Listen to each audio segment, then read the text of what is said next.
ఆహ్, డాక్టర్ గారు, మాకు పెళ్ళయింది కానీ ఇంకా పిల్లలు లేరు. మాకు వీర్య కణాలు అయ్యి బానే ఉన్నాయి.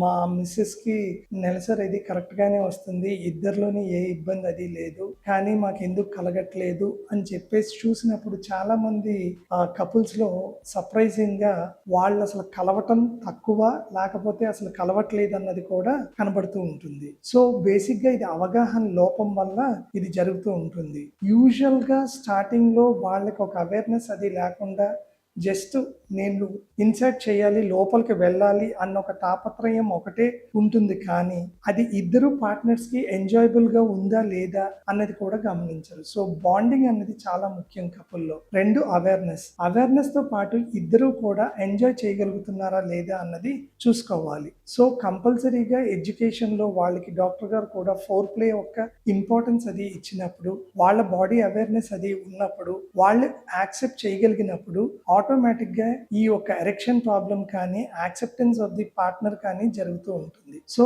అప్పుడు ఆ సమస్య అధిగమించినప్పుడు, వీర్యకణాల్లో లోపాలు లేనప్పుడు, గర్భసంచిలో ఏ ఇబ్బంది లేనప్పుడు ఫర్టిలిటీ ఇష్యూకి పెద్ద ప్రథమ కారణమే ఏం కాదు. సో, ఈ ఆందోళనకి కూడా డాక్టర్ కేర్ హోమియోపతిలో కాన్స్టిట్యూషనల్ ట్రీట్మెంట్ ద్వారా మనకి ఈ సమస్య నుంచి పరిష్కారం లభిస్తుంది.